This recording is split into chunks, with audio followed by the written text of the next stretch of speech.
ഞാൻ സൗദി അറേബ്യയിലെ ജിദ്ദ എന്ന സ്ഥലത്തെ ഒരു ഹോസ്പിറ്റലുമായി ബന്ധപ്പെട്ടൊരു വാർത്ത കാണാനിടയായി.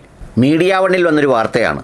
ജിദ്ദയിൽ സ്വകാര്യ ആശുപത്രിക്ക് താൽക്കാലിക പൂട്ട്, 1,00,000 റിയാൽ പിഴയിട്ടു. ഇതാണ് വാർത്തയുടെ ഒരു കാമ്പ്. ഇത് കണ്ട് ഞാൻ ഗൂഗിളിൽ കയറി ഈ ഹോസ്പിറ്റൽ ലോക്ക്ഡ് ഇൻ ജിദ്ദ എന്ന് പറഞ്ഞിട്ട് ടൈപ്പ് ചെയ്ത് നോക്കിയപ്പോൾ നിറയെ വാർത്തകൾ 2015 മുതൽ ഇങ്ങോട്ട് ഓരോ വർഷവും അടച്ചുപൂട്ടിയ ഹോസ്പിറ്റലുകളുടെ വാർത്തകളാണ് കാണുന്നത്.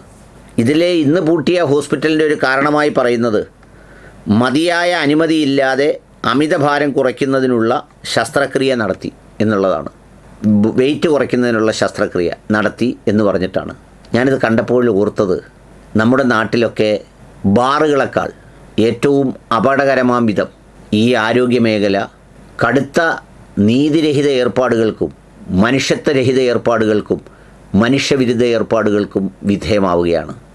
അത് പരിശോധിക്കാനോ നോക്കാനോ നടപടിയെടുക്കാനോ ഒരു സംവിധാനവുമില്ലെന്ന് മാത്രമല്ല, ചിലയിടങ്ങളിൽ കിടപ്പ് രോഗികളെ നോക്കാൻ അല്ലെങ്കിൽ അത്തരം രോഗികളെ പരിചരിക്കാൻ ക്ലിനിക്കുകൾ എന്ന പേരിൽ ബൈസ്റ്റാൻഡർ വേണ്ടാത്ത പ്രതിമാസം 50,000-വും 60,000-വും 75,000-വും ചാർജ് ചെയ്ത് നടത്തുന്ന അറവശാലകൾ പോലും ധാരാളമായിട്ടുണ്ട്. കേൾക്കുന്ന മനുഷ്യരോട് പറയാനുള്ളത്, ജീവിതത്തിലെ വിധിയൊക്കെ പലതും സംഭവിക്കും, പക്ഷേ അറവശാലകളിൽ തള്ളുന്ന ഏർപ്പാട് അവസാനിപ്പിക്കാൻ തയ്യാറാവണം.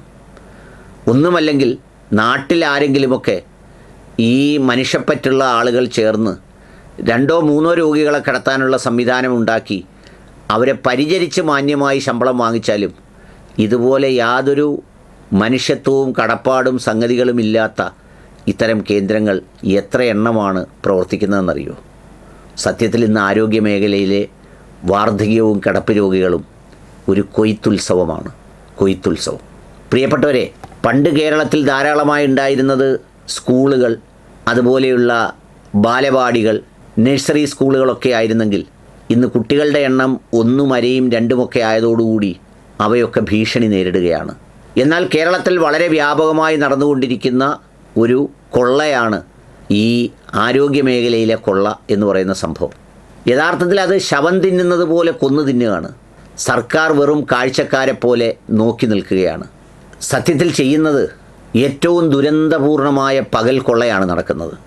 ഇത് സർക്കാരെന്ന് പറഞ്ഞല്ല, ആഗോളതലത്തിൽ വന്ന് അമേരിക്ക പിടിച്ചെടുത്തതാണെന്നൊക്കെ പറയുന്നത് പച്ച നുണയാണ്. ഈ നമ്മളെ വിൽക്കുന്ന കാശാണ് ഈ ഇലക്ഷൻ്റെയൊക്കെ പരസ്യപ്പലകയിൽ ഇരുന്ന് തിളങ്ങുന്ന പല ബോർഡുകളും.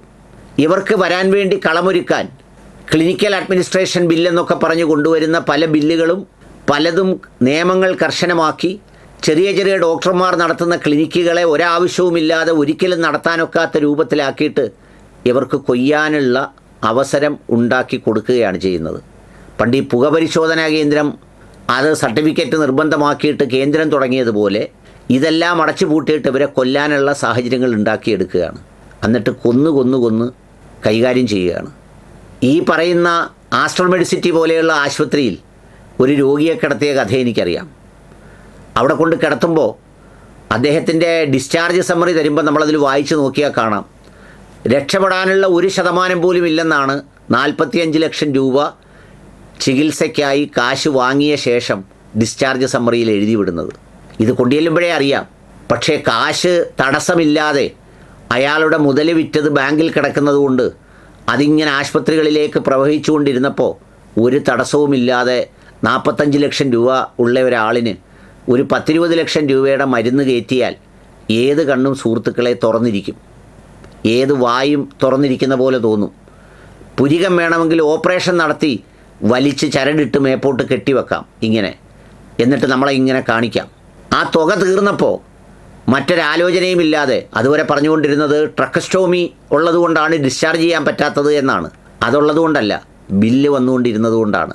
ബില്ല് തടസ്സമാകുന്നു എന്ന് നോക്കിയപ്പോൾ പെട്ടെന്ന് അതെല്ലാം റിമൂവ് ചെയ്ത് ഒട്ടിച്ച് നേരെ പീസ് വാലി എന്ന് പറയുന്ന ഒരു സ്ഥാപനത്തിലേക്ക് റെഫറൻസ് ലെറ്ററും അടിച്ചു കഴിഞ്ഞു. വീട്ടുകാരോടൊന്നും ചോദിക്കുന്നില്ല എന്ന് പറഞ്ഞാൽ പിന്നെ ഇവൻ്റെ തീർന്നു, യവനെ കുളം തോണ്ടി, യവൻ്റെ കുഴിമാടം വെട്ടത്തക്ക പോലെ ഞങ്ങൾ തുരന്നെടുത്തു, ഇനി നിങ്ങൾ എവിടെ കൊണ്ടുപോയിട്ടേക്കണം? ഇതുപോലെ പീസ് വാലി പോലെ ഉള്ള ഒരു സ്ഥലത്തേക്ക് കൊണ്ടുവന്ന് അവിടെ ഇട്ടേക്കണം.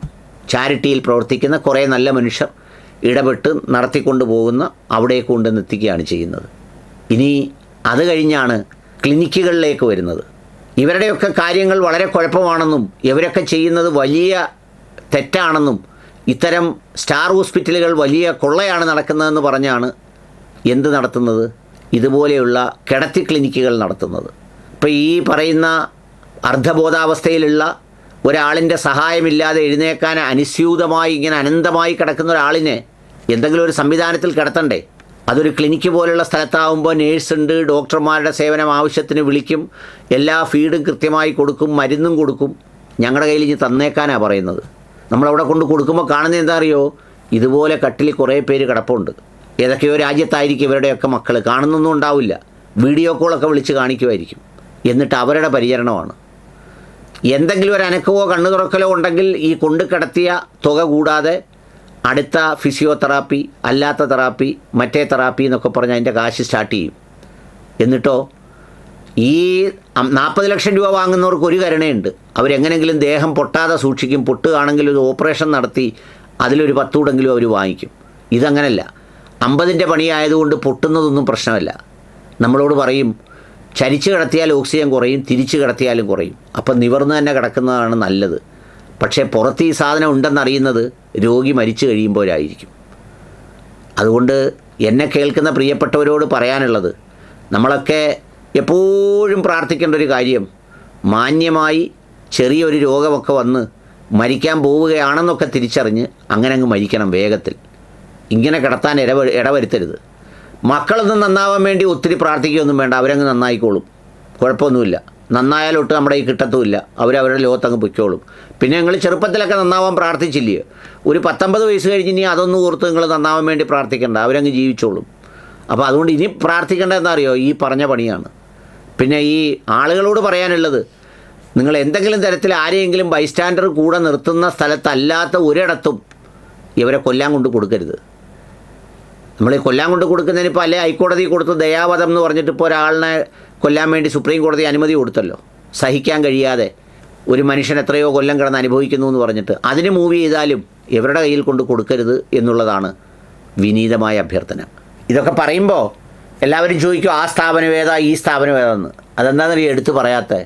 അപ്പം നിങ്ങൾ വിചാരിക്കും ഈ സ്ഥാപനം ഇങ്ങനെ ആണെങ്കിലും മറ്റേത് കുറച്ചുകൂടെ നല്ലതാണ്. എല്ലാ സ്ഥാപനത്തിൻ്റെയൊക്കെ ഗതി ഇത് തന്നെ. അതുകൊണ്ടാണ് പ്രത്യേകിച്ച് ഒരെണ്ണം എടുത്ത് പറയാഞ്ഞത്. അത്രയേ ഉള്ളൂ.